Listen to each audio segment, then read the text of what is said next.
paz do Senhor a todos. Vamos dar início a mais uma reunião, amém? Vamos orar.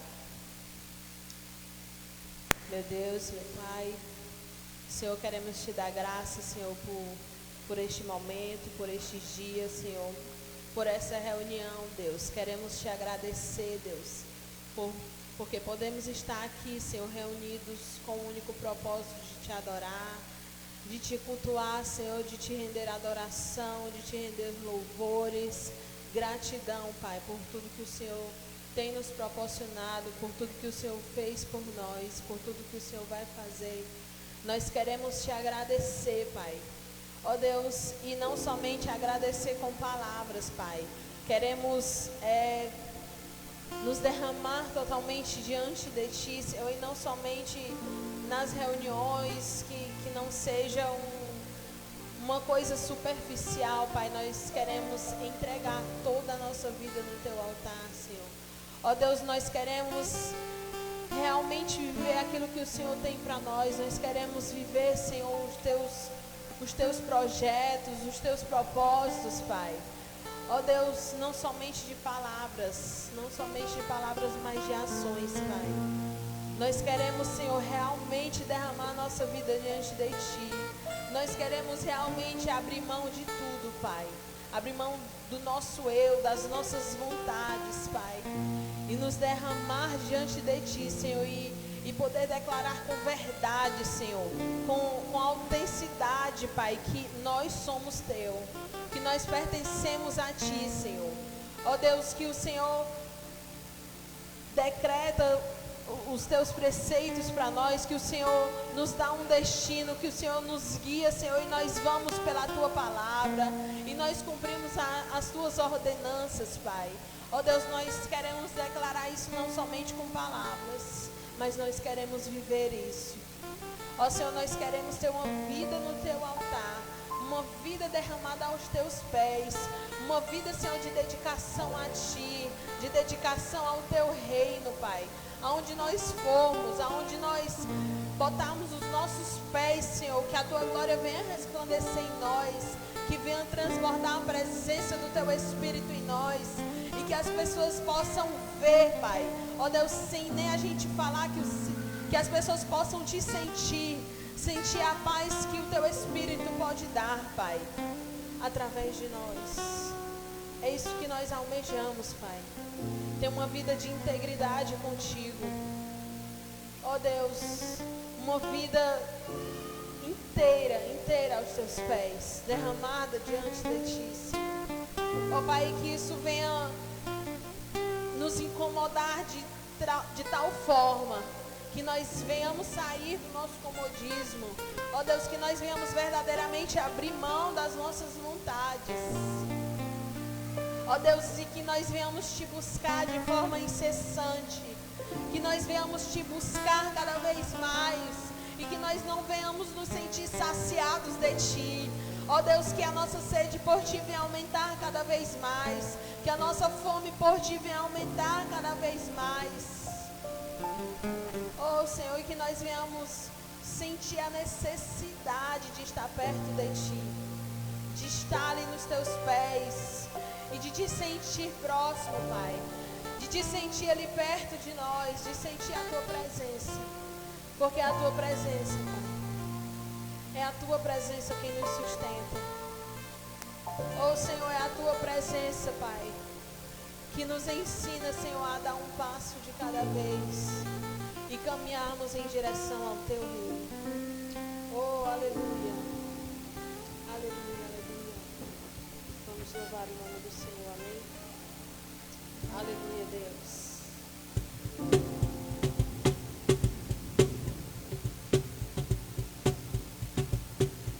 Aleluia, Deus.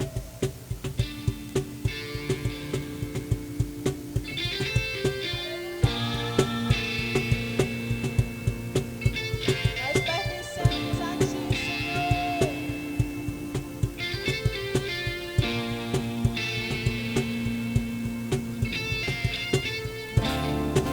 Eis que aqui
porque nós estamos declarando aqui, Senhor, que nós somos Teu. Ó Senhor, e nós queremos ser totalmente Teu. Ó Senhor, nós queremos dedicar a nossa vida inteira ao Teu altar. Ó Senhor, que nada desse mundo venha nos corromper. Ó Senhor, que as nossas próprias vontades não venham nos corromper. Ó Deus, que as nossas vontades da carne não venham falar mais alto do que a voz do Teu Espírito. Ó Senhor, nós queremos Te servir. Oh, e sermos totalmente Teu. Oh, Senhor.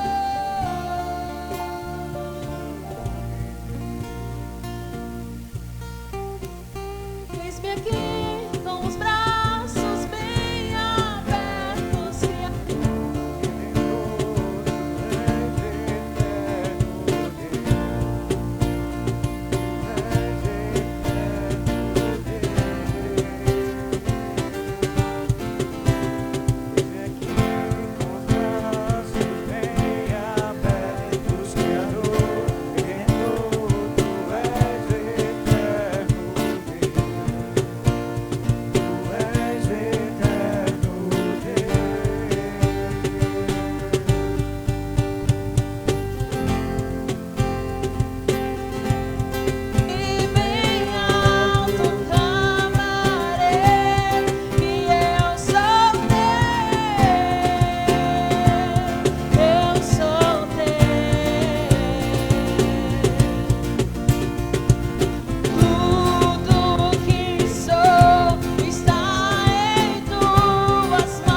Louvado seja Deus. Nós somos, Senhor, propriedades exclusivas Tua, Pai. Nós somos. Nós declaramos que somos, nós profetizamos que somos. Oh, aleluia. Aleluia. Santo, santo, santo. Santo, santo, santo é o Teu nome. Santo, santo.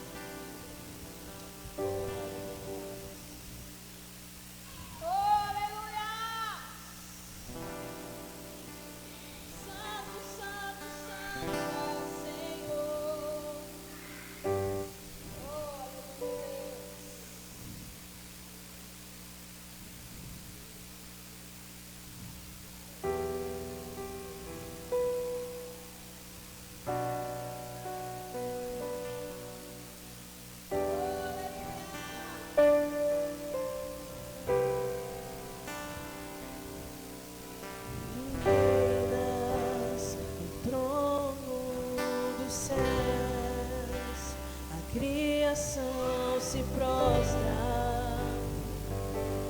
aos Teus pés, Tu reinas vestido de glória, os anjos Te adoram. aos teus pés, pra sempre governarás,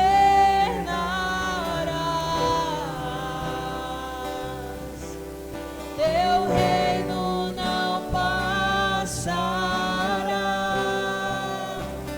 Ó Santo Deus, fico maravilhado.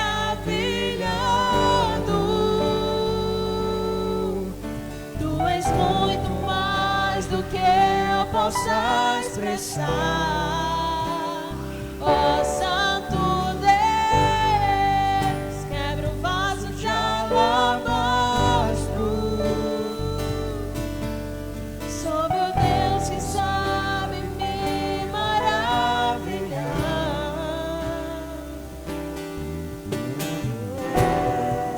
És totalmente amável, tesouro desejável, eu procuro.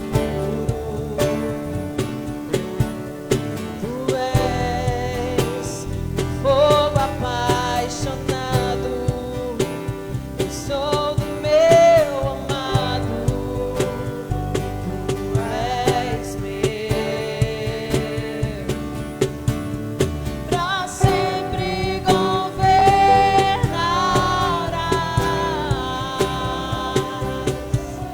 teu reino não passará. Ó Santo Deus, fico maravilhado.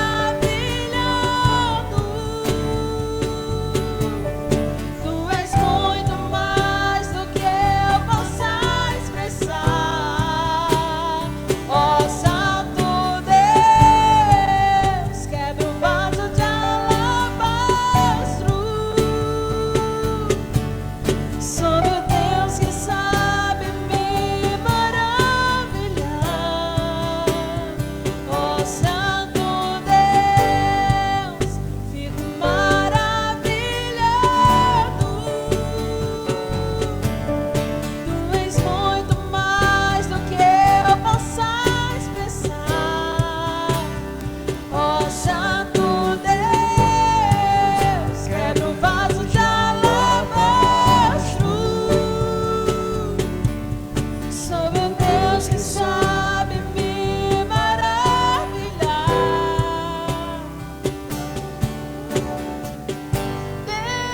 Derramo o meu louvor sobre ti. Derramo o meu amor sobre ti. Derramo o meu louvor sobre ti. Derramo o meu amor sobre ti.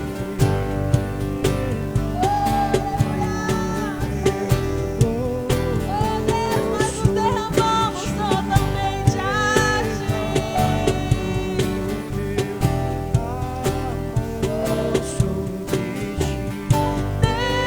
Derramo o meu louvor sobre ti. Derramo o meu amor. Santo Deus, fico maravilhado.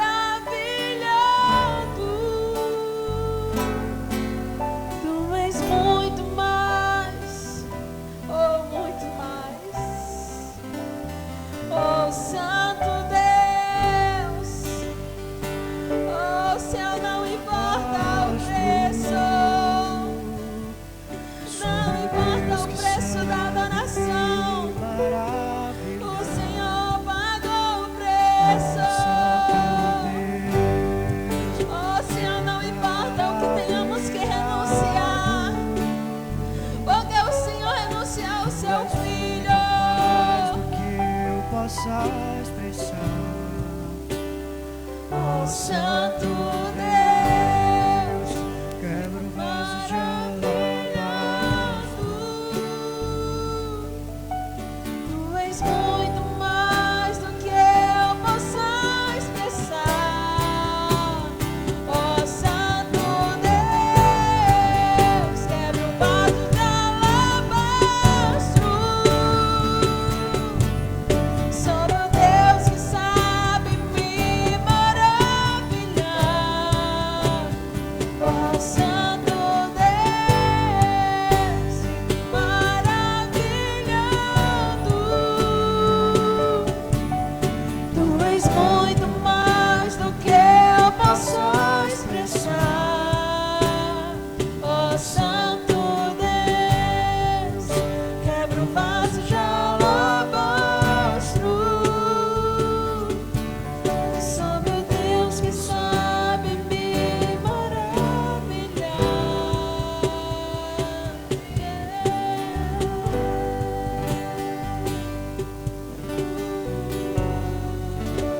Deus, o teu amor nos atrai.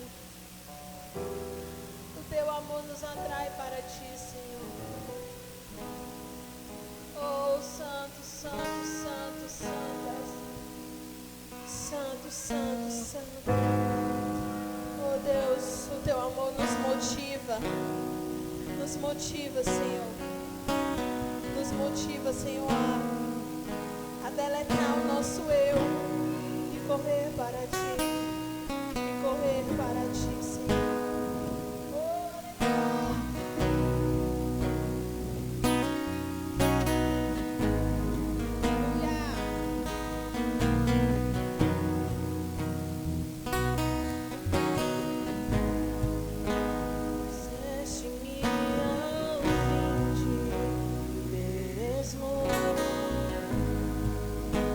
E quanto tempo isso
ti eu vou,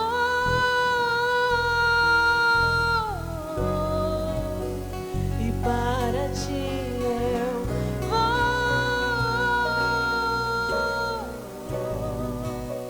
e para ti eu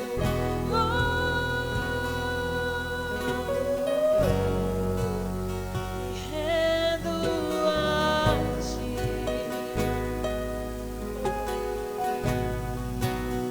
E para ti eu vou,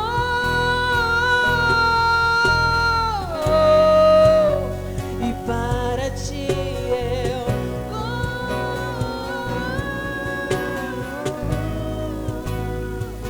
a ti. E para ti eu vou,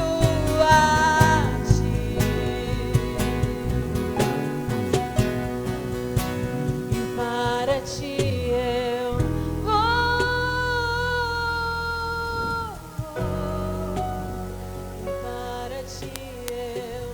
vou,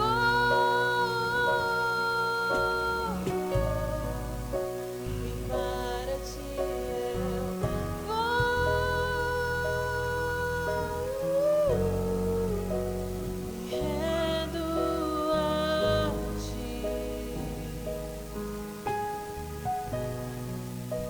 Me rendo a ti.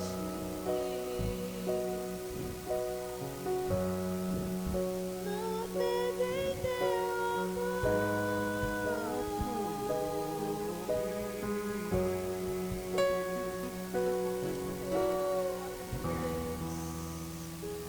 Nós nos rendemos a ti, Senhor.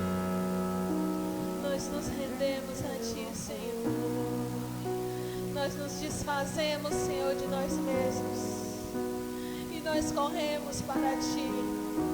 Corremos para os teus pés. Corremos para a tua vontade. Corremos para o teu aconchego, para o teu abraço, Senhor. Nós corremos para ti. Porque o teu amor, Senhor, o teu amor nos capturou. O teu amor nos resgatou, Senhor. E o teu amor nos abraçou e nos salvou. Oh, aleluia, Deus. Amém. Pastor Rodrigo.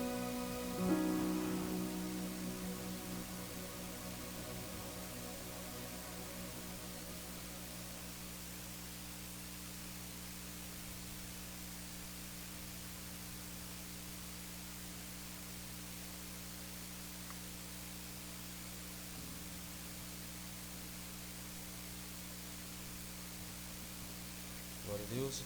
Boa noite, irmãos. Graça e a paz do nosso Senhor e Salvador Jesus Cristo. Amém? Antes de nós entrarmos na palavra, nós vamos tirar ter o nosso momento de dízimo e oferta. Mas antes de nós ofertarmos e dizimarmos na casa do Senhor, eu queria te convidar a abrir a sua Bíblia comigo em 2 Coríntios, no capítulo 8, versículo 12. 2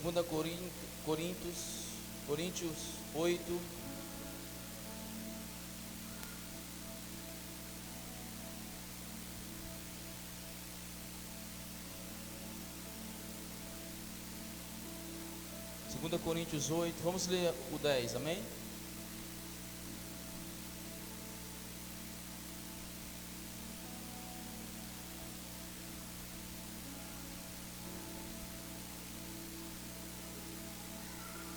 Segunda Coríntios, no capítulo 8, no verso 10, a Bíblia diz o seguinte: este é meu conselho. Isso é Paulo falando, irmãos. Este é meu conselho. Convém que vocês contribuam, já que desde o ano passado vocês foram os primeiros, não somente a contribuir, mas também a propor esse plano. Agora completem a obra para que a forte disposição de realizá-la seja igualada pelo zelo em concluí-la, de acordo com os bens que vocês possuem. E o versículo 12 diz: porque se há prontidão e a contribuição é aceitável de acordo com aquilo que alguém tem e não de acordo com o que não tem. Amém? Eu só pedir os irmãos que estão aí atrás, se puder acender essa luz, eu agradeço. Então o versículo, Paulo está aqui incentivando os irmãos de Corinto a ser pessoas contribuintes na obra. E o detalhe é que ele diz que nesse contexto eles tiveram a ideia de serem contribuintes. Mas o que me chama a atenção no texto é o fato dele dizer que nós precisamos contribuir na casa do Senhor, irmã Cris, de acordo com o que nós temos e não de acordo com o que não temos. Porque o que tem acontecido muito dentro das igrejas é os líderes, eu não quero generalizar, mas os líderes de algumas denominações, eles impõem as pessoas a darem. Eles dizem que tem que dar. Eles impõem, eles determinam um valor. E a Bíblia não diz isso para nós. A Bíblia diz que nós temos que ser contribuintes. A Bíblia diz que nós temos que ser ofertantes. A Bíblia diz que nós temos que dar com alegria. Cada um desse segundo está proposto no seu coração. A Bíblia ensina que nós temos que devolver aquilo que é de Deus. Mas a Bíblia não vai impor valores para a igreja. Eu não posso chegar na casa de Deus e dar aquilo que eu não tenho. Eu só posso dar a partir do que eu tenho. Não é porque na minha denominação tem ali uma pessoa da classe alta, e aí as pessoas têm aquela ideia de que porque ele é da classe alta, porque ele tem mais dinheiro do que os outros, o dízimo dele é maior do que o dos outros, a oferta dele é maior do que a dos outros, e até às vezes ficam presos a essas pessoas. Às vezes essas pessoas cometem coisas erradas, mas você não tem coragem de corrigir, porque o dízimo e a oferta têm um valor significante. Deixa eu dizer algo aqui para nós essa noite. A oferta do presidente da república, o dízimo do presidente da república não é diferente do dízimo que eu dou. Isso é, se ele der. Não é a classe social que vai determinar o valor, mas é o que a Bíblia diz. Ele pode dar R$1 milhão como dízimo e eu dar apenas R$100. O que ele dá é uma 10ª parte, e eu também. Quando ele dá muito, ele dá porque ele tem. Eu não posso me basear pela oferta daquele que tem muito, mas eu tenho que ter no meu coração essa consciência de que eu preciso contribuir, de que eu preciso ajudar, de que eu preciso dizimar, porque isso é um princípio, e princípios precisam ser obedecidos. É simples. Eu não posso dar simplesmente porque alguém dá. Eu dou porque eu tenho, eu dou segundo está proposto no meu coração. Amém? E o que é melhor é que Deus, quando nós obedecemos esses princípios, não será apenas aceito a nossa oferta, mas como a nossa pessoa também. Amém, irmãos? Então esse é o momento onde você tem a oportunidade de contribuir, de ofertar e devolver o dízimo do Senhor. Uma outra coisa que nós não podemos nos constranger também é se nós não tivermos. Porque às vezes acontece esse constrangimento. As pessoas levantam, vão até o gasofilácio, colocam as suas ofertas, e muitas vezes você não tem. Você fica com aquele constrangimento, porque todo mundo deu e você não deu. Cada um dê do que tem e não do que não tem. Amém? Então eu vou orar, e após a oração você vai vir colocar aqui a oferta que você trouxe e o dízimo do Senhor. Amém? Deus Pai querido, nós te louvamos, porque o Senhor é bom e a tua misericórdia dura para sempre. Obrigado, Pai amado, pelas verdades da tua palavra. Sim, Pai, que ela seja viva dentro de nós. Segundo está escrito, nós damos do que temos, não do que não temos. Nós damos o que está proposto no nosso coração, nós damos com alegria. E esses são os princípios estabelecidos, Pai, que nós precisamos atentar e obedecer. Então abençoa, Deus, em nome de Jesus, os teus filhos que nessa noite estão ofertando e dizimando na tua casa, e também aqueles que não podem nesse dia, nessa noite, fazer isso, Pai, em nome de Jesus, amém. Você pode vir colocar a oferta, o dízimo, se você tiver, se você trouxe, no nome de Jesus.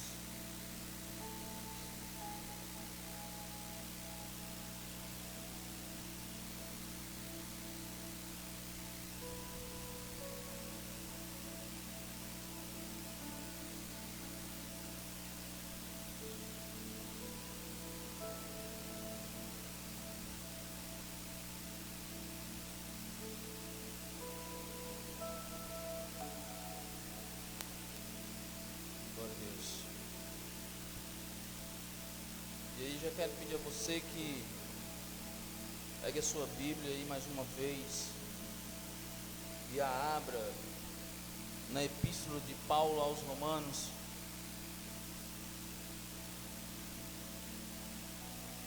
Na carta de Paulo aos Romanos, quero ler com você o capítulo 10, do versículo 1 ao 15.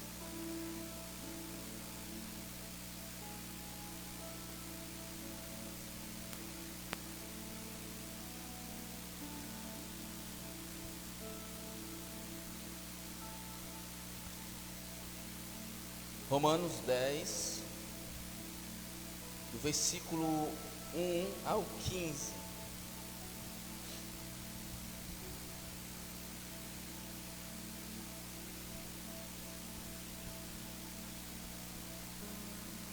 Diz assim, irmãos, todos encontraram? Romanos, capítulo 10, do versículo 1 ao 15.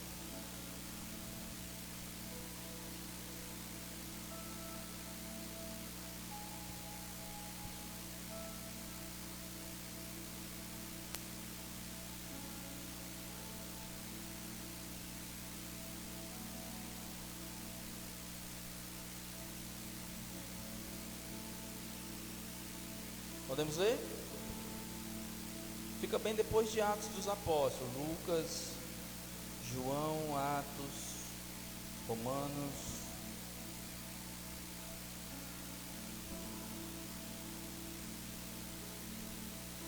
Diz assim a palavra de Deus, irmãos. Irmãos, o desejo do meu coração e a minha oração a Deus pelos israelitas é que eles sejam salvos. Eu posso testemunhar que eles têm zelo por Deus, mas o zelo não se baseia no conhecimento. Porquanto, ignorando a justiça que vem de Deus e procurando estabelecer a sua própria, não se submeteram à justiça de Deus, porque o fim da lei é Cristo para a justificação de todo aquele que crê. Moisés descreve dessa forma a justiça que vem da lei. O homem que fizer estas coisas viverá por meio delas, mas a justiça que vem de Deus diz: não diga em seu coração quem subirá aos céus, isto é, para fazer Cristo descer, ou quem descerá ao abismo, isto é, para fazer Cristo subir dentre os mortos. Mas o que diz? A palavra está perto de você, em sua boca e em seu coração. Isto é a palavra da fé que estamos proclamando. Se você confessar com a sua boca que Jesus Cristo é o Senhor e crer em seu coração que Deus o ressuscitou dentre os mortos, será salvo. Pois com o coração se crê para a justiça e com a boca se confessa para a salvação. Como diz a Escritura, todo aquele que nele confia jamais será envergonhado. Não há diferença entre judeus e gentios, pois o mesmo Senhor é Senhor de todos vocês, e abençoa ricamente todos os que invocam, porque todo aquele que invocar o nome do Senhor será salvo. Como, pois, invocarão aquele em quem não creram? E como crerão naquele de quem nada ouviram falar? E como ouvirão se não houver quem pregue? E como pregarão se não forem enviados? Como está escrito: como são belos os pés dos que anunciam a boa nova. Senhor Deus e Pai, graças te dou mais uma vez pela porção da tua palavra que nós lemos. Sim, Deus, eu oro para que o teu Espírito fale aos nossos corações. Não é porque eu estou aqui, Pai, trazendo uma mensagem que eu estou isento de que o teu Espírito fale comigo. Não, Pai, muito pelo contrário, eu quero ser o primeiro em que o teu Espírito vai tocar essa noite. Usa-me para a glória do teu nome, usa-me apesar de mim mesmo. Eu levo a minha mente cativa à obediência de Cristo, em nome de Jesus, e te peço, Pai, espírito de sabedoria e de revelação, no pleno conhecimento do teu Filho amado, Jesus Cristo. Amém? Então, queridos, essa carta é uma carta que Paulo escreveu aos irmãos que se converteram e que estavam em Roma. Há quem diga que Paulo escreveu essa carta quando ele estava em Corinto e ele aproveitou uma viagem que a irmã Febe ia fazer a Roma, e ele escreveu a carta e usou ela como um canal para levar essa carta. E se você for ver em alguns estudos, introdução sobre a carta de Paulo aos Romanos, você vai ver que essa carta de Paulo, para mim, eu considero uma das cartas que tem mais doutrinas. É uma das cartas mais doutrinárias do apóstolo Paulo, porque ela vai tratar sobre salvação, ela vai tratar sobre justificação, ela vai tratar desses assuntos que é muito importante para nós como igreja, porque há muita confusão no meio cristão, principalmente nos nossos dias, a respeito de salvo, de salvação, de quem é justo, de quem não é, de quem perde a salvação, de quem não perde. Ninguém perde salvação porque ninguém comprou, etc e tal. Então, essa é uma carta que vai tratar muito forte desses assuntos. E quando Paulo escreve, uma das pessoas, dos povos que ele mais enfatiza aqui, é o povo de Israel, é o povo judeu. E Paulo, ele não era diferente do povo judeu. Quando você vai ler Filipenses no capítulo 3, no verso 5, se você puder, não desmarcando a sua Bíblia, mas se você puder ir até lá, em Filipenses capítulo 3, só para você entender quem era Paulo, no versículo 5, ou então se você quiser, você só ouve. Paulo diz o seguinte, quando ele escreve aos Filipenses, ele diz assim: olha, circuncidado ao 8º dia de vida, pertencente ao povo de Israel, à tribo de Benjamim, verdadeiro hebreu, quanto à lei fariseu, quanto ao zelo perseguidor da igreja, quanto à justiça que há na lei, irrepreensível. Mas o que para mim era lucro, eu passei a considerar como perda por causa de Cristo. Então essa é uma descrição que o próprio Paulo está falando a respeito de quem ele era antes de conhecer Jesus. E quando ele escreve aos Romanos, ele escreve: meu desejo do meu coração e a minha oração a Deus pelos israelitas, ele é específico, é que eles sejam salvos. Deixa eu dar uma parada aqui. Paulo diz que a oração, o desejo do coração e as orações que ele fazia pelo povo israelita era para que eles fossem salvos. Ué, mas não era o povo de Deus? Era o povo de Deus, mas é o mesmo povo de Deus, é o povo que o rejeitou. O mesmo povo de Deus é o povo que rejeitou Jesus Cristo, o Messias. E é interessante que Paulo, ele diz que ele é uma testemunha desse povo, de que eles eram zelosos, eles eram cuidadosos com relação à lei. E no texto que eu li agora de Filipenses 3:5, no último versículo que eu li, ele diz: olha, quanto à lei, eu era irrepreensível. Em outras palavras, Paulo estava dizendo aqui que com relação à lei, ninguém me apontava falha alguma. Com relação à lei, eu não errava. Com relação à lei, eu era uma pessoa que realmente cumpria. Em outras palavras, Paulo está dizendo isso, porque ele diz, com relação à lei, ou quanto à lei, eu era irrepreensível. Ninguém encontrava em mim falha alguma quanto à lei. Mas quando ele está falando aos romanos, ele vai citar o que Moisés disse. E Moisés disse, olha, se você quer viver segundo a lei, você precisa cumpri-la completamente. Olha, Moisés escreve desta forma: a justiça que vem da lei, o homem que fizer essas coisas, viverá por meio delas. Paulo está escrevendo aqui, ele está tentando falar sobre justificação.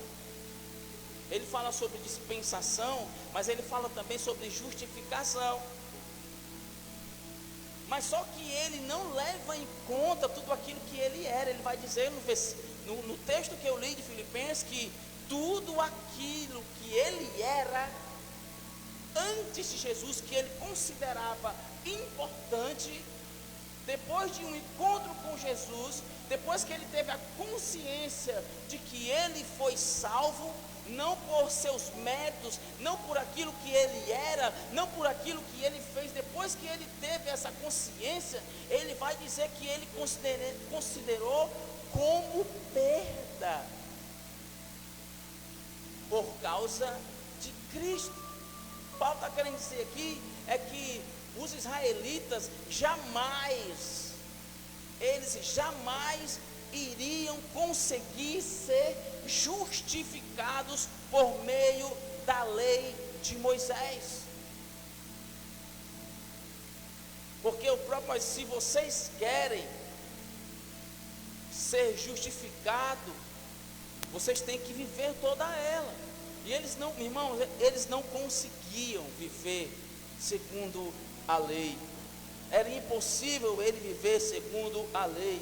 Eles eram pessoas incrédulas no tocante à manifestação de Cristo. No capítulo 9 você vai ver Paulo ensinando sobre a soberania de Deus, que Deus tem misericórdia de quem Ele quer. E aí tem pessoas que até têm doutrinas baseadas nesse capítulo, e eu não quero entrar nesse mérito aqui, porque no final do capítulo 9 ele vai falar de incredulidade. Incredulidade de quem? Do povo da promessa, do povo de Deus, dos israelitas. E aí no capítulo 10 Paulo começa a orar. E por que Paulo vai orar por pessoas se já existe algo determinado? Estão comigo? Por que eu vou orar por você, irmã Cris, se já está determinado algo da parte de Deus a respeito de sua vida? Se Deus determinou algo para você, eu tenho o poder de mudar? Estão comigo, irmãos? Se Deus determinou para minha esposa que ela já está salva, eu tenho o poder de mudar? Não.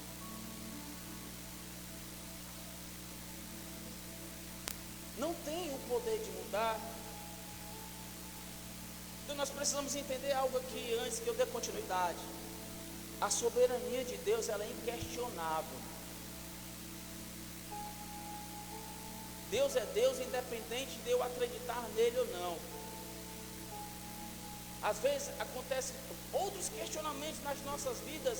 A gente vê tanta coisa ruim acontecendo no mundo. A gente vê as matérias, as manchetes de coisas sendo destruídas, de pessoas, o Satanás reinando de uma forma.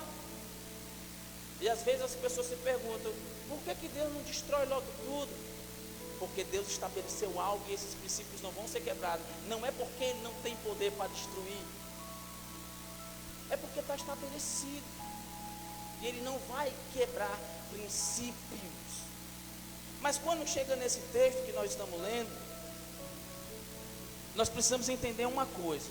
Hoje nós somos salvos pela graça de Deus. O povo de Israel, os judeus, eles foram um povo que Deus escolheu especificamente para ele. Você vai olhar a história de Israel no Antigo Testamento e até mesmo no Novo Testamento, como eles eram pessoas rebeldes, desobedientes e incrédulas. Olha só o povo de Deus, rebelde, desobediente e incrédulo. Mas não é o povo de Deus, mas eram rebeldes, desobedientes e incrédulos. Por que ele era o povo de Deus e Deus não fazia nada, eles sendo rebeldes, desobedientes e incrédulos? Mesmo sendo o povo que Deus escolheu, Deus, quando escolheu o povo de Israel, Ele escolheu para que esse povo viesse manifestar Cristo às nações. O povo de Israel era para ter sido os evangelistas para todas as nações, mas a rejeição dele com relação à pessoa de Cristo abriu o caminho para todos nós. E nós hoje somos os evangelistas para as nações. Deus deixou de amar o povo de Israel por causa disso? Não. Deus continua com um plano e um propósito para Israel? Sim. Israel continua sendo o povo que Deus quer ainda fazer algo nos últimos dias? Sim. Aos nossos olhos, como é que pode? Deus é careta, né? Porque o povo desse faz tudo com Deus e Deus ainda quer eles. Aí imagine os que recebem. Se Deus quer os que rejeitam, imagine os que recebem. Estão comigo, irmãos? Então a oração de Paulo aqui era para que esse povo deixasse de ser incrédulo e a mente dele, o entendimento, o conhecimento chegassem até ele a respeito da revelação do Messias, porque a Bíblia diz que eles tinham um zelo, mas um zelo sem conhecimento. Zelo sem conhecimento é apenas religiosidade. Como foi que Paulo encontrou Jesus? Ou como foi que Jesus encontrou Paulo? Eu já li com relação à vida de Paulo, no capítulo 3 de Filipenses, que ele era uma pessoa circuncidada, da tribo de Benjamim, quanto à lei irrepreensível, judeu, fariseu. Zelo sem conhecimento.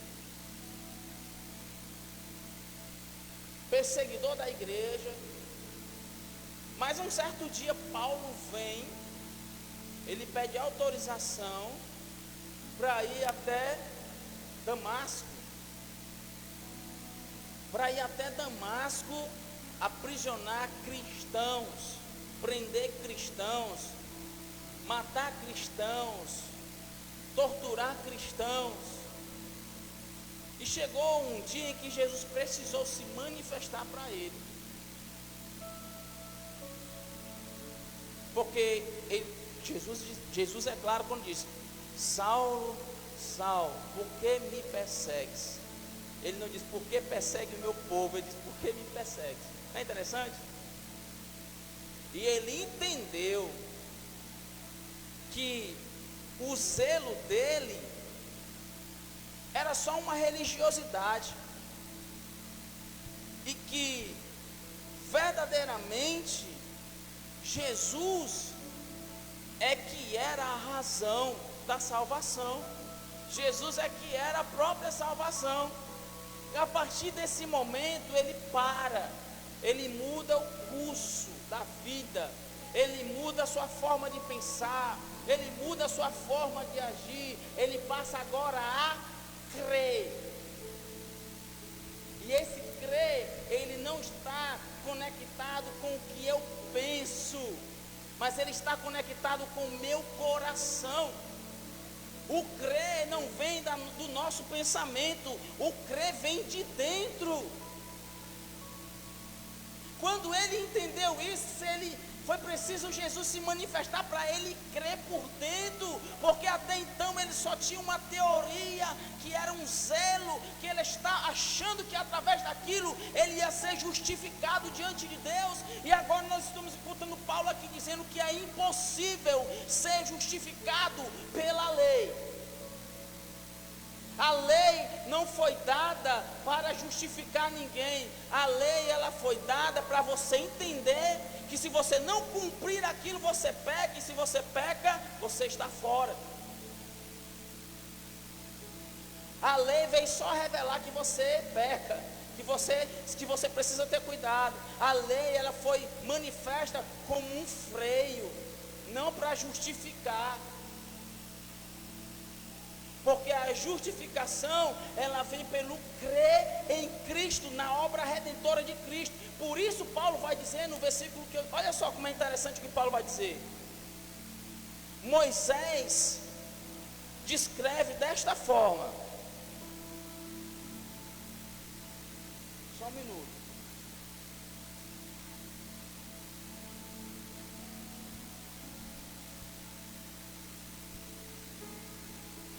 Olha só. Moisés descreve desta forma a justiça que vem da lei. Nós estamos falando de justificação. Salvação é para todos, meu irmão. Deus não tem prediletos. Moisés descreve desta forma a justiça que vem da lei. O homem que fizer estas coisas viverá por meio delas. O que ele está falando? Que se ele quer realmente cumprir a lei, ele tem que viver na lei. E nós sabemos que eles não conseguiam cumprir, porque aquele que dizia não roube, adulterava, e aquele que dizia que não adulterava, roubava. Então em alguma área eles falhavam, em alguma área estabelecida da lei eles falhavam. Então Moisés está sendo bem claro com eles. Se você quer viver da forma da justiça que vem da lei, o que o homem fizer, estas coisas viverá por meio delas. Aí o versículo 6 diz, a justiça, ele vai falar da justiça que vem por meio da lei, que se você quiser realmente viver segundo a lei, você tem que cumprir a lei. A justiça que vem da lei, ela não consegue cumprir a lei. Aí ele vai falar da justiça que é por meio da fé. No versículo 6 ele diz, mas a justiça que vem da fé diz, não diga em seu coração, 2 pontos, quem subirá aos céus, isto é, para fazer Cristo descer? Ou quem descerá ao abismo, isto é, para fazer Cristo subir dentre os mortos? O que Paulo estava querendo dizer com essas citações? Que a justiça que vem por meio da fé, ela é uma justiça que precisa crer sem questionar, sem desconfiar. Eu não preciso ficar fazendo indagações. Só que se eu parar por aqui, fica sem sentido. Como assim? Você quer que a gente acredite simplesmente se alguém disser que Jesus morreu por mim, pronto. Eu preciso de alguma forma provar para você, não segundo os meus conhecimentos, mas segundo a palavra. Eu preciso provar para você que Cristo morreu por nossos pecados, que Cristo morreu no nosso lugar. O Espírito Santo precisa te convencer com isso. Eu sou apenas o quê? O mensageiro. O mensageiro que vai te levar uma mensagem para que você possa acreditar que o que Jesus fez é verdadeiro e real.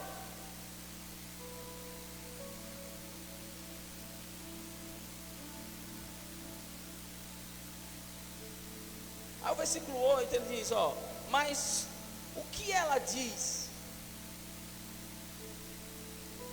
O que ela diz? A justiça diz, a palavra está perto de você, em sua boca e em seu coração. Isto é a palavra da fé que estamos proclamando. Paulo agora está dando uma iluminação. Justiça diz que a palavra está perto de mim. Aí ele não para. Aonde, né? Se eu fosse fazer aqui uma ilustração, cadê essa palavra? Eu não encontro ela. Aonde está essa palavra que diz está perto de mim? De que lado? Do direito, do esquerdo, atrás, na frente? Não. Ele diz, está na tua boca. A palavra da fé que vai nos mostrar a justiça de Deus para a nossa vida está na minha boca.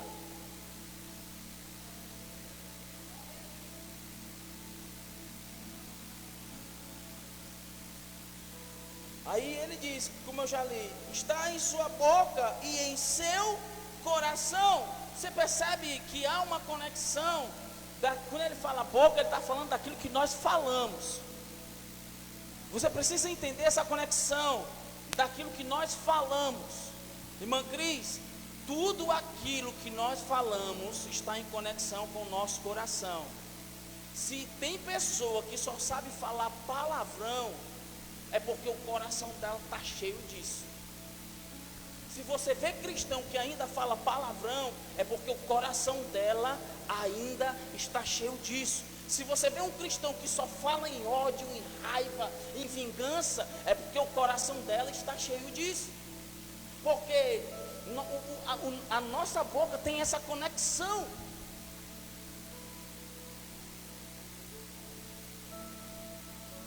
Jesus escrevendo, aliás, Mateus escrevendo, ele vai falar no capítulo 12, versículo 34, Jesus dizendo que a boca fala. A boca fala do que está cheio o meu coração. Você sabia que até a dificuldade de você dizer paz, graça e paz, é porque o seu coração está precisando disso. Porque a gente só pode liberar paz quando a gente tem. Estão comigo? Eu só libero paz se eu tiver. Eu só libero perdão se eu tiver dentro do meu coração, Ronaldo, perdão. Se eu entender que Deus me perdoou e por meio de Cristo, não foi por causa de mim, porque se fosse por causa de mim, era para ir queimar num fogo eterno. Mas Jesus, Ele comprou o partido. Jesus comprou o meu partido. E hoje eu me regozijo, eu tenho uma alegria no meu coração, estou cheio de amor. E eu libero isso porque tem dentro. O que Paulo está querendo dizer aqui, quando ele está escrevendo aos Romanos, que a oração dele pelos israelitas, é interessante que ele não condena os israelitas. Ele saiu do meio deles. Ele poderia muito bem pensar assim, rapaz, eu fiz foi me livrar desse jugo aí. Eu fiz foi me livrar desses incrédulos. Eles que se dane, eles que vão para o inferno.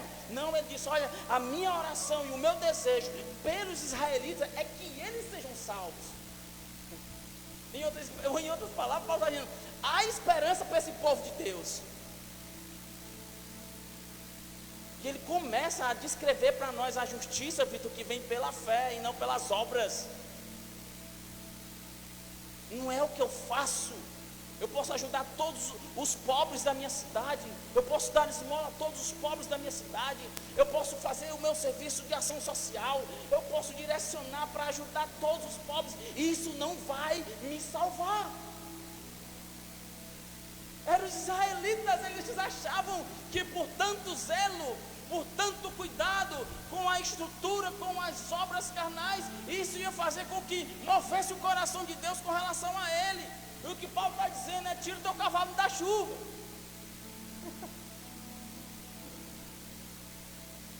Quer ser salvo, tu tem que reconhecer o Filho de Deus. Ele é o intermediador entre Deus e os homens. Ponto. Se você não crê nisso, espera o dia da volta dele, você vai ver. Se você não acreditar nisso, espera ele voltar. Se ainda houver tempo para você. Ele diz: olha, a palavra da fé, a palavra da salvação, a palavra da justificação, ela está na tua boca, no teu coração. Meu irmão, para um bom entendedor, o que é que a gente faz com a boca? Muitas coisas, mas especificamente, a gente fala. Você pode fazer muitas coisas com a boca. Beber água, cuspir, beijar. Mas a específica é falar. A boca foi feita para falar. até mais do que comer. Quando a criança nasce, eu tive esse prazer de presenciar isso, veio agora essa revelação. Quando a criança nasce, quando eu vi a minha filha nascer, eu acompanhei todo o parto dela, a minha esposa. Ela é bem branquinha, mas ela nasceu bem roxinha. Acredito que por conta do tempo, né, que estava passando. E assim, a primeira expectativa que o pai e a mãe têm quando aquela criança sai do ventre é ouvir o quê? Eu quero comer, quero mamar. Não. A primeira coisa que nós ouvimos da criança é o choro.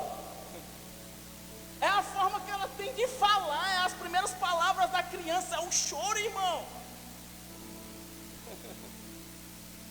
A boca da gente, ela tem que ter essa finalidade específica de falar. E como crente, como pessoas de Deus, nós precisamos falar a palavra. Deixarmos de falar coisas que não devem fazer parte do nosso vocabulário. Paulo está dizendo isso, meu irmão. A palavra da fé está na tua boca e no teu coração. Fala.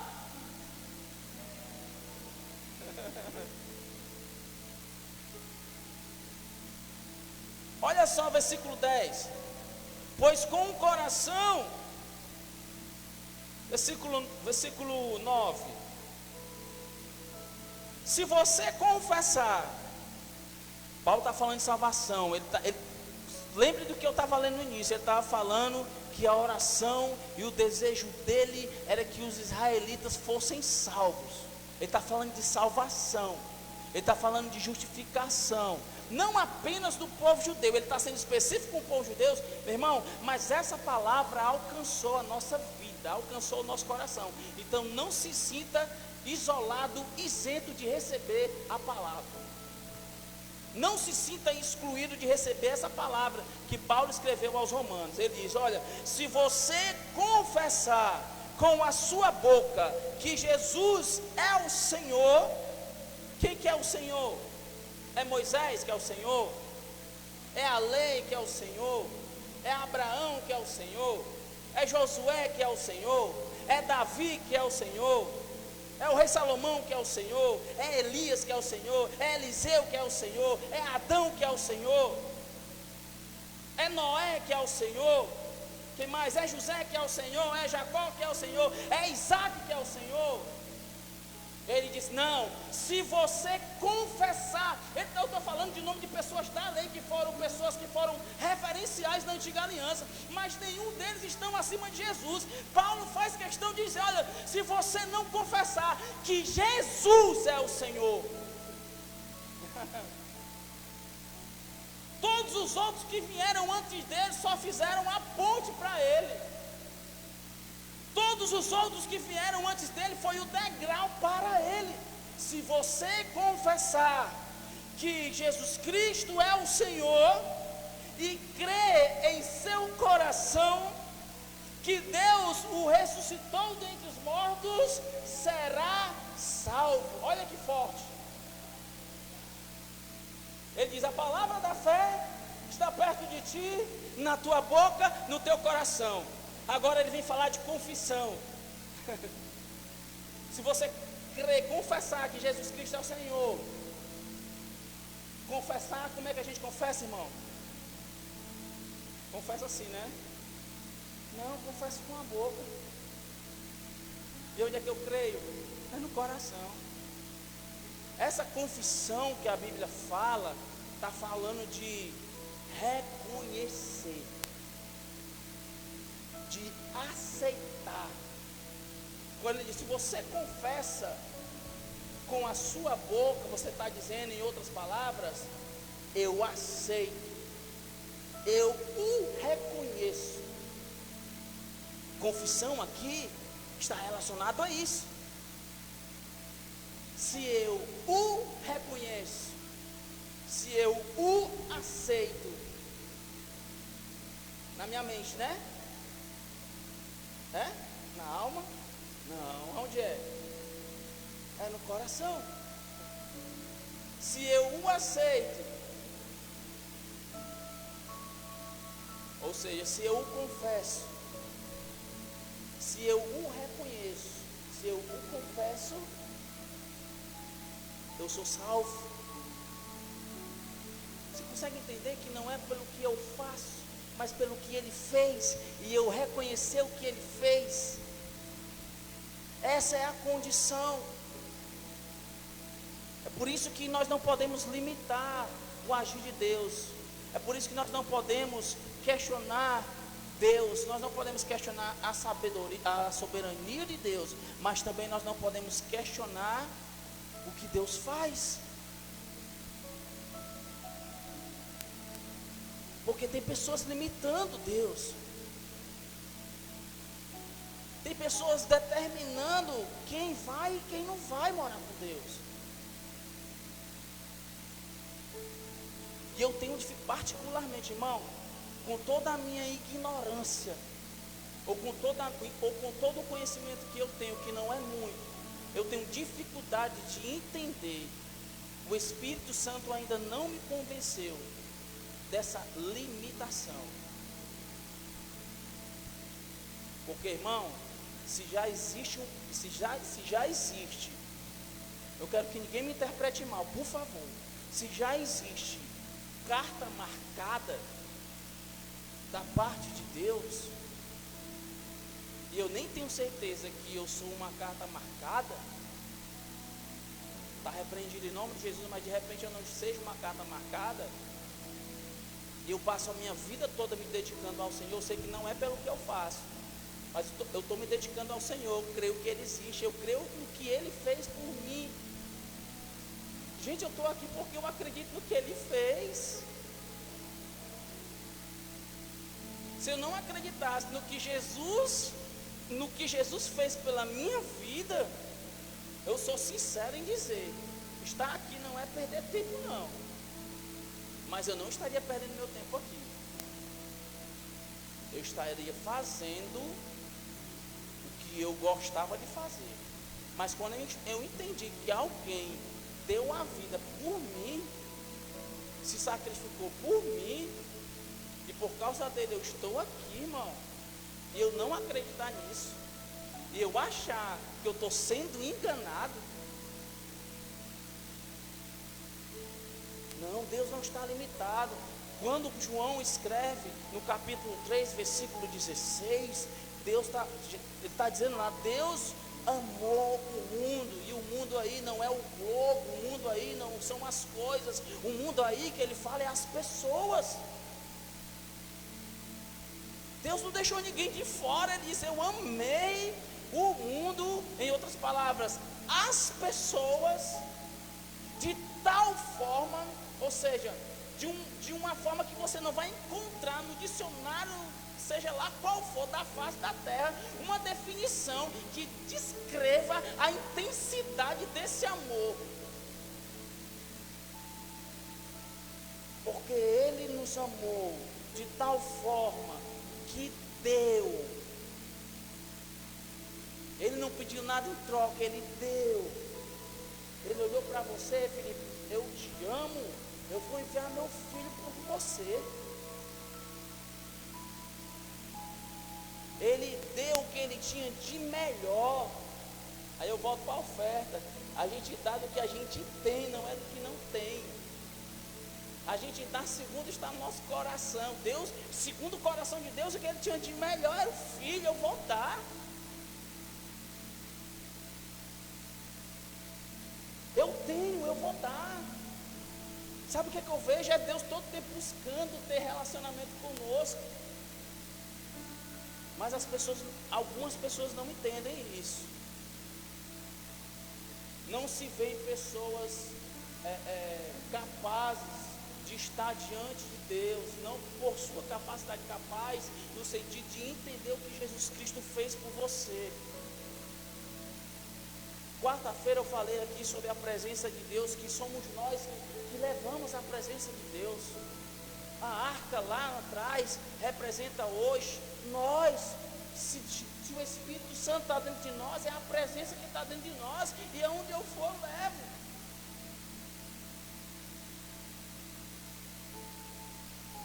Mas há pessoas que nasceram de novo se dizem que nasceram de novo, mas parece que Deus não habita dentro dele. Parece que Deus está numa distância de não sei quantos milhões e milhões e milhões e milhões de quilômetros de distância, que não conseguem chamar Deus de Pai, que não conseguem olhar para Deus e ver um Pai, só conseguem ver Deus aquele soberano, altíssimo. Isso não é um linguajar de quem tem um relacionamento com o Pai. Todas as noites, quando eu não ligo, ele liga. A primeira coisa, quando eu começo a conversar com meu pai, é paizinho para lá, paizinho para cá, benção, pai. Isso mostra o relacionamento e a intimidade que eu tenho com meu pai.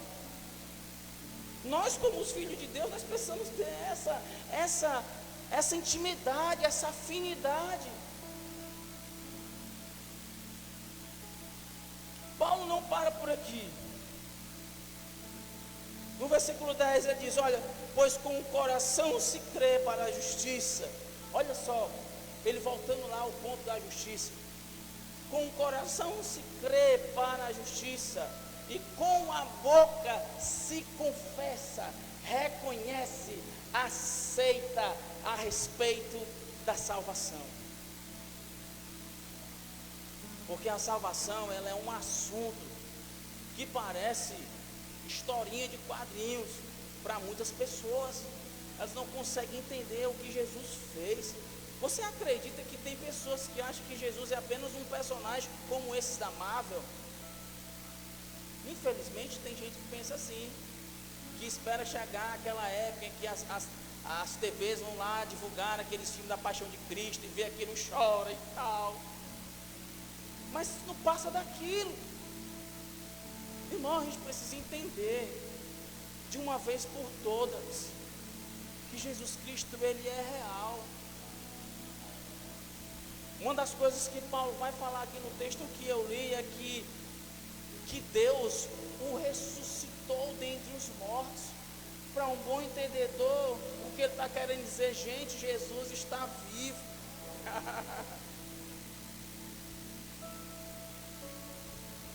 Jesus morreu, mas ele não ficou naquele túmulo. As pessoas buscaram em vê-lo lá e só tinha aquelas vestes. Mentiram para dizer que aquilo ali tudo era uma farsa, que os discípulos roubaram o seu corpo. Ninguém quer aceitar, é difícil as pessoas, o mundo tem dificuldade de aceitar Jesus, de reconhecer Jesus. Aqueles soldados romanos que estavam vigiando 24 horas aquele túmulo lá, porque eles eram tão convictos de que ele não ia estar lá, que ele disse, vigia o túmulo. Vigia o túmulo para ver se vai acontecer o que ele tem dito. E quando foram ver lá, Jesus no terceiro dia ressuscitou. Eles enlouqueceram e eles não queriam que essa mensagem se divulgasse, porque uma vez que aquela mensagem saísse sendo divulgada, iam conseguir convencer as pessoas a crerem que Jesus Cristo era o Messias. Não, vamos inventar uma conversa aqui. Ele não ressuscitou não. Os discípulos roubaram o corpo dele e esconderam. Não é incredulidade não, irmão, isso. Povo incrédulo, malvados, sem Deus, vendo todos os fatos a respeito da ressurreição de Jesus, mas mesmo assim querendo negar. É assim nos nossos dias. Quantas pessoas existem aí fora, pessoas que foram frustradas, pessoas que culpam Deus. Se uma pessoa da sua família morre, que é queridinho, eles culpam Deus, que Deus matou. Eu vi isso agora recente. Pessoas postaram, quero ver se fosse da sua família, se você dizer que Deus é bom, que Deus que conforte o coração. Isso é incredulidade, isso é falta de entendimento a respeito de Deus, porque assim como nós pregamos o Evangelho, assim como nós pregamos a palavra de Deus, o que tem de gente pregando a mentira. Por que você acha que tem ateu? Pessoas frustradas, pessoas que se decepcionaram com Deus, porque eles querem Deus como empregado. Faz tudo para mim, e quando tu não fizer, tu não é Deus. Se frustram, saem, largam a fé, apostata da fé, e sai por aí. Esse negócio de Jesus Cristo não existe não, esse negócio de orar em língua não existe não, esse negócio de Deus ressuscitou não, isso é mentira. Ele começa a propagar, e você não tem entendimento nenhum, não tem uma base sólida da sua fé, e você começa a absorver, porque os caras têm inteligência.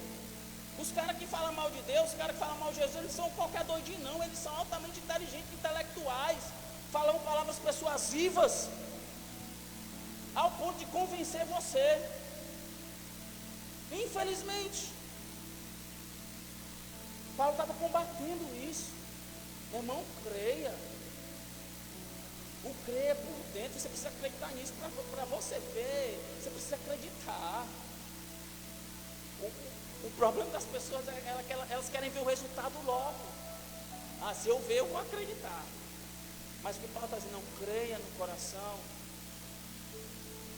fale com a boca, porque com o coração se crê a respeito da justiça. Que justiça é essa? A justiça de Deus em Cristo Jesus. E com o coração se crê para a salvação. Quando você vai diante de um tribunal, no tribunal,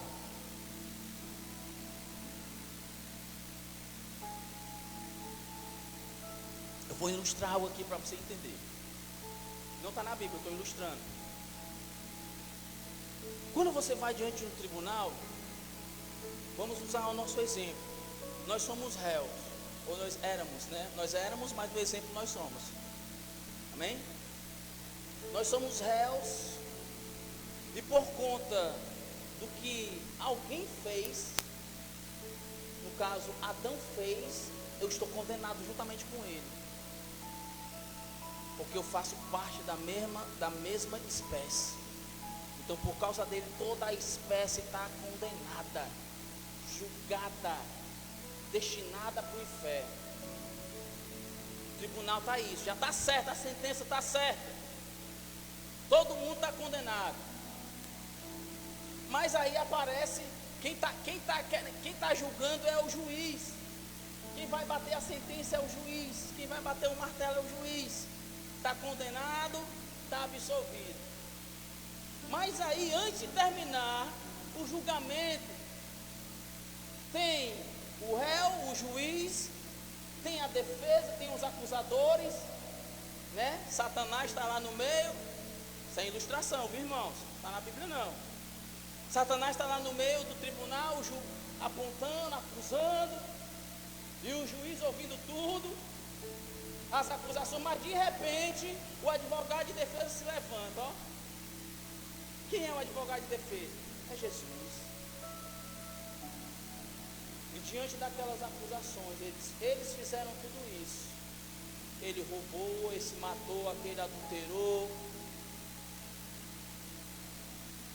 Pode imaginar um monte de crime aí. Mas eles estão sendo absolvidos. Eu comprei todos os pecados deles.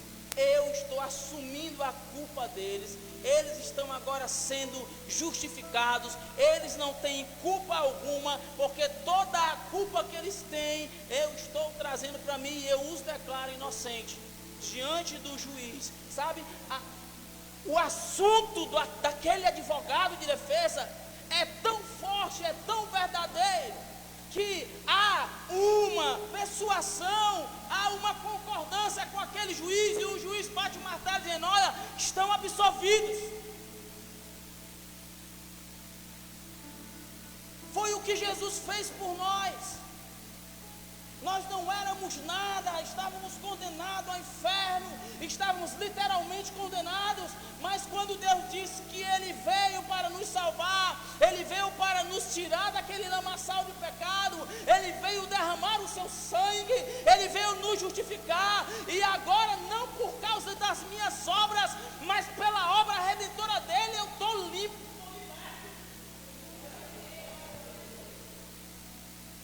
Não há condenação, não é simplesmente o ato de Jesus Cristo, mas eu entender o que Ele fez por mim, e eu permanecer firme naquilo que Ele fez, porque só não há condenação para quem está nele. Fala de permanência. Entendi a obra de Jesus Cristo, eu quero continuar nela, porque andar nos caminhos de Jesus é o meu alvará de soltura, irmão.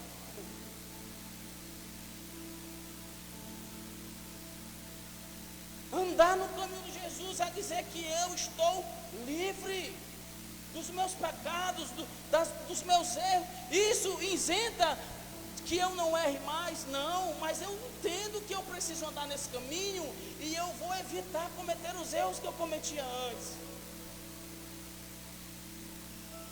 Paulo está ensinando isso, meu irmão.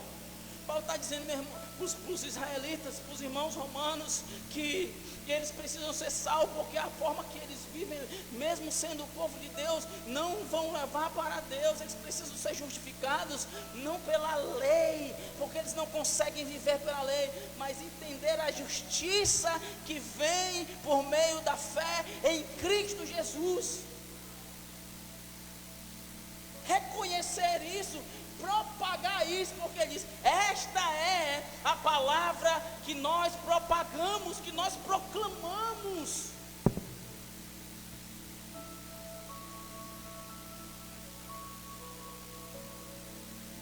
Como diz a Escritura no versículo 11, já vou terminar.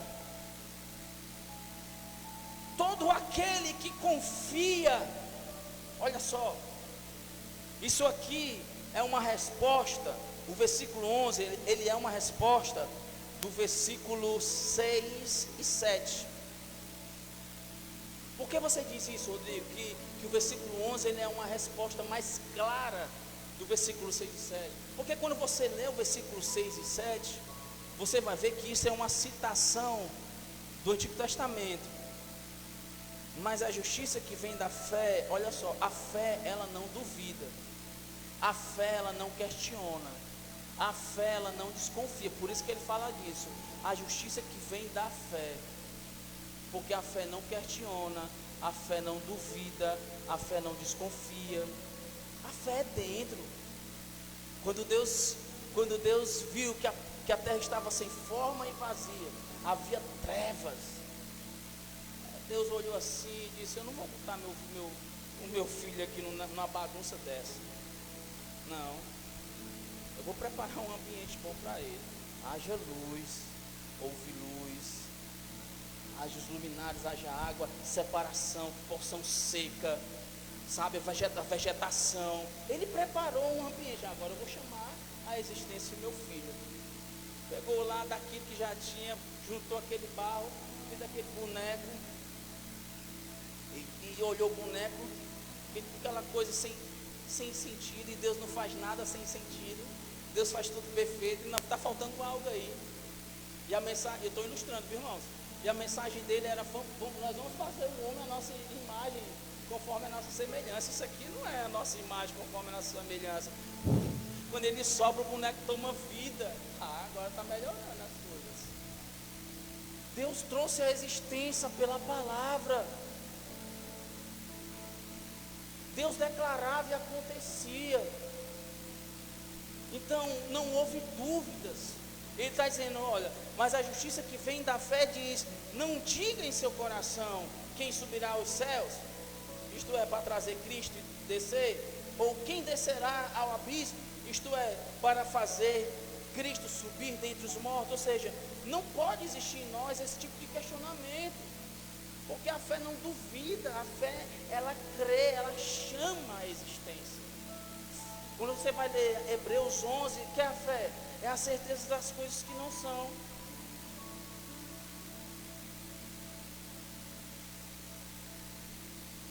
É trazer assim como já existissem. A fé traz a realidade, aquilo que está dentro. Eu não posso não ver nada aqui, mas pela fé eu estou vendo um monte de pessoas, eu trago a existência. Quando eu ver isso e as pessoas verem isso, rapaz, tu está vendo aí? Isso eu já tinha visto faz tempo, porque estava aqui, ó, dentro. Ele está dizendo isso no versículo 11, ele está respondendo esses dois versículos. Ele diz, olha, como diz a Escritura, todo aquele que nele confia, jamais será envergonhado. Fé fala de confiar. Eu preciso confiar. As pessoas podem me chamar de louco, de doido. Tu não está vendo nada, macho, fica nesse negócio de crente, esse negócio de igreja. Ai, Sai dessa, mas se eu fosse tu, quando eu chegasse do teu trabalho, eu ia era me deitar, jantar, comer, me deitar, no outro dia trabalhar descansado. Esse é o pensamento do mundo. Mas o que Paulo diz é que aquele o quê? Que confia em quê? Na justiça de Deus pela fé em Cristo. Eu nunca vi Jesus fisicamente. Algumas pessoas desenham quadro, uns botam Jesus com os olhos verdes, outros botam Jesus todo rosado, né? Outros botam Jesus bem escurinho. Meu irmão, eu não sei. Fisicamente assim, eu não tenho como descrever Jesus. Ele ainda não apareceu para mim. Fisicamente. A gente tem uma ideia, por causa da região que ele morava, que é um pouco mais quente. Jesus andava muito no sol, né? Não tinha guarda-chuva, guarda-sol, né? Não tinha carro com ar-condicionado, não tinha essas coisas. Aí a gente consegue ter assim mais ou menos uma noção bem longe de como poderia ser. Mas eu acredito que esse homem veio, porque a Bíblia diz que ele veio. A Bíblia diz que antes dele ser homem, ele era a palavra.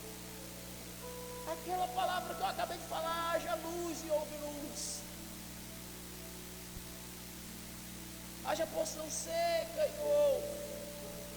Haja o firmamento e houve. Essa palavra saindo da boca do Pai era Cristo. Por isso João vai dizer no capítulo 1. No capítulo 1, no versículo 1 de Gênesis, a Bíblia diz o quê? Criou Deus os céus e a terra. E a terra estava sem forma e vazia. Versículo 2, né? E aí a gente pensa que acontece tudo da noite para o dia. Tudo da noite para o dia. Aí quando João vai escrever com essa revelação, ele diz: no princípio era o Verbo. E o Verbo estava com Deus. E o Verbo era Deus. Especificamente ele diz: era Deus. E eu acredito nisso. Porque eu não preciso mais de prova do que a palavra para me convencer o meu coração de que ele deixou a sua glória, habitou no nosso meio cheio de graça e de verdade. João diz: e nós vimos a sua glória como a glória do unigênito do Pai. E João traz revelações tremendas. Voltando de novo, olha, o povo judeu foi um povo que deveria ter revelado o Messias, revelado Jesus, o nosso povo, mas porque eles rejeitaram Deus, agora diz: todos quanto receberam o meu filho, eu dei o direito, o poder de se tornarem filhos de Deus. Eu acredito nisso. Se as pessoas que pregam não acreditam, eu não posso fazer. O Espírito Santo me convence de que eu sou filho. O Espírito Santo me convence de que eu fui alcançado por essa justiça. Eu fui alcançado por essa graça, que não é apenas um favor imerecido. As pessoas fazem questão de estampar: a graça é um favor imerecido. Nós somos a mosca aleijada que pousou na merda do cavalo do bandido. Desculpa a expressão. Não. A graça, ela não me menospreza, não. A graça me traz para perto de Deus. Porque a graça, ela não é só o favor imerecido, como ela é toda a suficiência de Deus em prol de você. Eu vou mudar esse termo dessa frase, viu? Não há diferença, olha só, para a gente finalizar, não há diferença entre os judeus e os gentios, pois o mesmo Senhor é o Senhor de todos, e abençoa ricamente todos os que o invocam. Invocar quer dizer clamar, chamar insistentemente.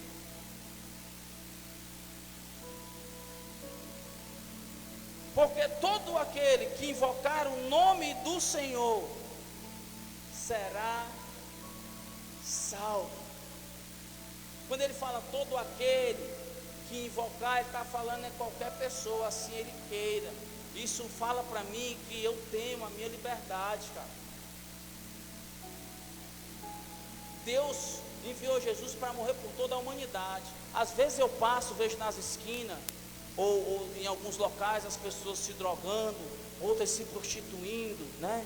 Outras bebendo, fazendo tudo aquilo que é contrário à natureza de Deus.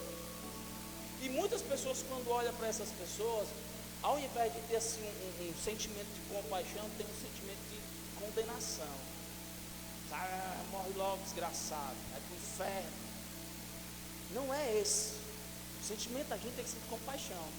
Mas só que quando eu olho para essas pessoas, que eu vejo elas nessa situação, vem forte o que Jesus fez. Porque as pessoas têm uma ideia de que só as pessoas que estão na igreja, né, que Jesus, parece que Jesus já sabia quem ir, quem não ir para a igreja, e não, eu morri só por esse. Mas mesmo essas pessoas lá fora fazem tudo que não presta, errando, continuando errando, mesmo depois do que Jesus já fez lá na cruz do Calvário, continua errando, matando, roubando, se desgraçando. Mas essas pessoas também, aquele sacrifício foi por elas também, mesmo elas permanecendo naquele erro. Olha que Deus amoroso, cara.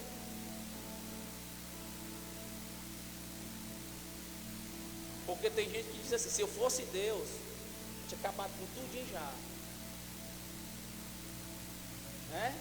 Matar tudinho. Eu me lembro daquele filme lá do Jim Carrey, né? Que doido para ser Deus, de que ele é Deus, a vida dele muda de uma forma, porque ninguém consegue ser Deus.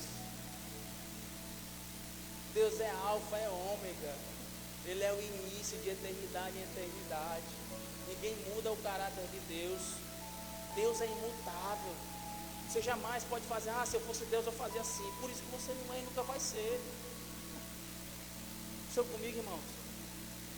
Salvação é para todos.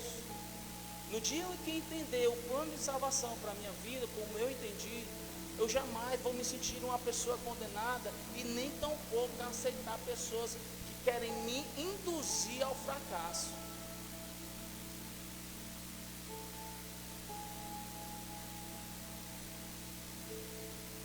Jamais. Precisamos entender esse plano de salvação para as nossas vidas, para a vida das pessoas. Ele usa o texto de Isaías para finalizar. Como é que as pessoas vão crer se não há quem pregue, como pregarão, etc e tal. O que eu entendo é que essas verdades doutrinárias que Paulo fala aos romanos, não apenas para os israelitas, essa palavra, Ronaldo, ela tem que alcançar as pessoas hoje. Essas verdades têm que alcançar as pessoas hoje. Como ouvirão se não há quem pregue? Paulo está dizendo, olha, se você foi alcançado por essa graça, se você foi alcançado por tão grande salvação, se você entende que você já foi justificado por meio da fé em Cristo Jesus, e que essa justificação não parte das suas obras, faz esse papel, prega, faz com que pessoas ouçam, e ouvindo, creiam, e crendo, confessem. Olha que lindo. Esse é o nosso papel hoje. Paulo disse, eu proclamo essas verdades, proclama também. Estão comigo, irmãos? Eu não sei como está a tua vida, o teu comportamento, a tua santidade, sabe, o teu relacionamento com Deus. Mas, irmãos, se você está em Cristo, se você nasceu de novo, entende, as tuas contas já foram pagas na cruz. Tudo que a gente fez, Ronaldo, no passado, já foi cravado. Jesus riscou a cédula que era contra nós, gravando na cruz.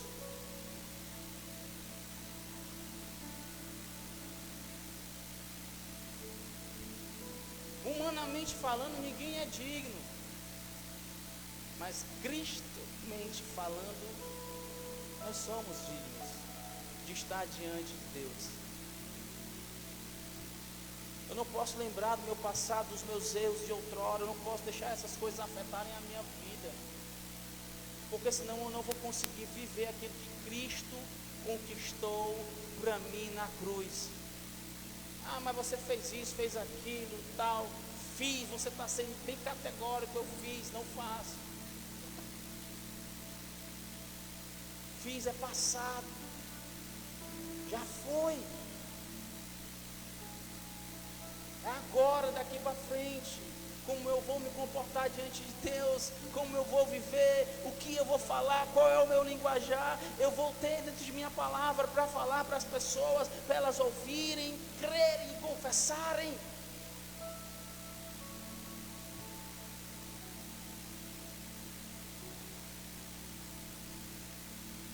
Amém, irmãos? Você conseguiu entender alguma coisa? Somos justificados. No tribunal tinha um advogado lá te defendendo. Sabe que o advogado ele conversa com o cliente antes, para terminar de fato agora. Os advogados, não tenho nada contra os advogados. Eu acho interessante essa profissão. Mas irmãos, sem que as pessoas me interpretem mal, tem advogado que eles são pagos para mentir. É o trabalho deles. Eles articulam, eles criam uma forma de persuasão que de repente diante do juiz vai ser convencido que ele está. Já vê o cara matou, roubou, fez tudo de errado, mas ele consegue perceber. Persuade, mente. Diz que ele não fez, não fez, não fez, não fez. Tem câmera, tem vídeo, tem tudo, não fez. Ele consegue, às vezes o dinheiro faz com que isso aconteça. Mas Jesus, quando ele foi nosso advogado, e ele é ainda o nosso advogado, ele não chegou na conversa e disse assim: é o seguinte, Felipe, eu vou mentir ao teu respeito. Tu não fez nada disso. Jesus não fez isso. Jesus chegou para você, isso é ilustração. Só olha, Felipe, você sabe que você errou. Você sabe que você errou, sabe? Aquilo que você fez é errado. Você cometeu pecado. Mas eu quero te dizer uma coisa: você está arrependido do seu pecado? Tá? Você se arrepende do que você fez? Se arrepende? Eu vou te defender, porque tu está reconhecendo que errou. Eu não vou te defender para cobrir os teus erros. Você reconheceu que errou, e a minha defesa vai dizer: olha, ele vacilou sim, Satanás. Ele errou sim, diabo. Ele fez tudo que não prestava, diabo. Mas ele chegou diante de mim e se arrependeu. E por causa desse arrependimento, eu decido defendê-lo. E ele, a partir de hoje, não tem mais condenação. Porque ele não está mais na tua pessoa, e sim na minha. Fica de pé, irmão, nós vamos orar. Não aceite condenação do diabo contra a sua vida. Não aceite acusações de diabo na sua vida, se você realmente está andando segundo Deus. Se você anda segundo a vontade de Deus, não aceite. Declare a palavra, confesse a palavra. Se Satanás tenta te acusar, você estando bem com o Senhor, diga: olha, Satanás, tu está chegando atrasado, porque um dia, mais de 2000 anos atrás, Jesus Cristo, Filho de Deus, morreu pelos meus pecados. Eu já reconheci os meus erros, eu já reconheci os meus pecados, eu já me arrependi de todos eles. Quem é você, diabo? Declara a palavra. Ele tem a palavra na ponta da língua, descontextualizada. Ele tem. Está escrito, Senhor, transforma as pedras em pães. Está escrito também, Satanás, nem só de pão vivo. Ele usava a palavra, a Bíblia descontextualizada, e Jesus colocava no contexto. Tu fez isso e aquilo. Fiz. Não faço mais. Sabe de uma coisa? Você que é bom de Bíblia, Satanás, lê Romanos capítulo 8. Porque eu estou nessa condição. Não há condenação, porque eu estou nele. Então, você chegou atrasado. Amém? Feche teus olhos. Oh Pai, nós queremos concluir essa reunião. Oh Senhor, declarando as verdades da Tua palavra. Sim, Deus, nós queremos que essas palavras, elas estejam vivas dentro de nós. Que elas, Pai amado, verdadeiramente nos convençam, de maneira que nós não venhamos ser levados por ventos de doutrinas, que nós não venhamos nos levar por aquilo que pessoas falam.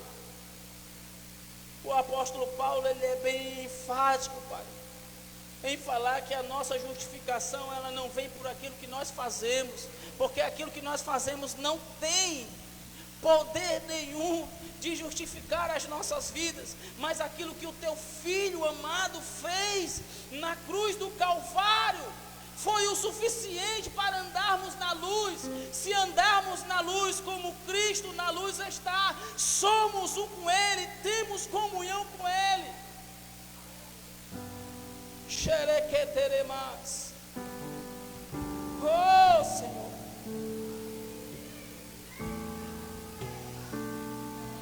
sim, meu Deus, não há mais condenação para quem está em Cristo Jesus. Se nós estamos em Ti, não há mais condenação. Se nós permanecemos em Ti, Senhor, não há mais condenação. Senhor, eu não creio em cartas marcadas, eu não creio em um Deus limitado.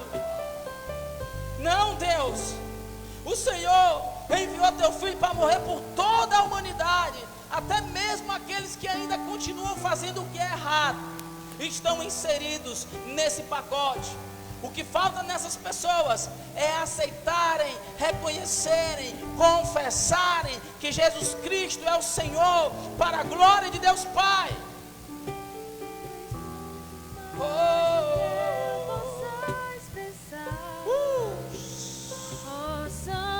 Levante suas mãos. Sim, sim, Senhor.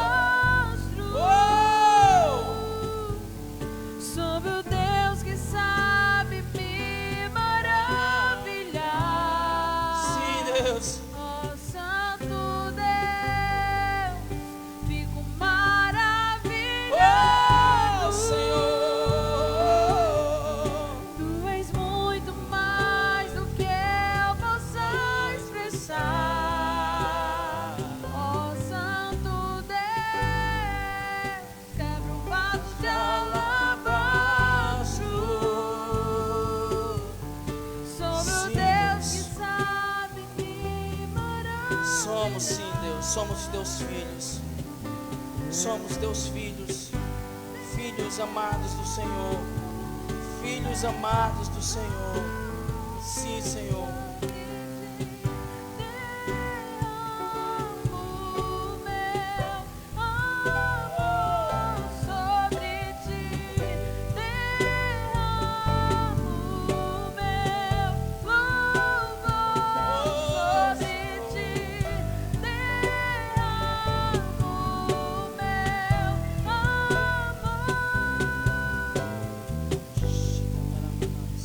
Sim, Deus. Sim, Senhor. Obrigado por a palavra. Obrigado pelo Teu Espírito, Pai. Obrigado pela unção. Obrigado pelo esse convencimento que vem do Teu Espírito. Não é pelo que eu faço, mas pelo que o Senhor fez. Esteja dentro de nós essa palavra. Não é pelo que eu faço, mas pelo que Ele fez. Não é pelo que eu faço, mas pelo que Ele fez. Diga, não é pelo que eu faço, mas pelo que Ele fez na cruz. Diga, não são as minhas obras, foi a obra de Jesus. Não são as nossas obras, foi a obra de Jesus. Eu sou salvo não pelas minhas obras, eu sou salvo pela obra de Jesus. Eu sou salvo pela graça de Jesus. Eu sou justificado por causa de Jesus. A justiça de Deus na minha vida é por causa de Jesus. Ele consumou Calvário, Ele disse: está consumado. Ele disse: o véu foi rasgado. Ele disse: entrai pelas portas.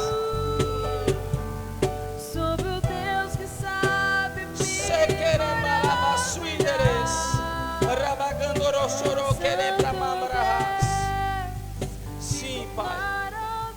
Nós somos eternamente gratos a Ti, Deus, por essa obra do Teu Filho. E Pai, eu finalizo essa oração te pedindo que o Senhor nos dê força todos os dias para sermos fiéis, honrarmos esse sacrifício que o Senhor fez na cruz. Que nós não venhamos trocá-lo por um simples abraço, que nós não venhamos trocá-lo por qualquer distração. Não, porque o que o Senhor fez vai muito mais além. O que o Senhor fez foi definitivo.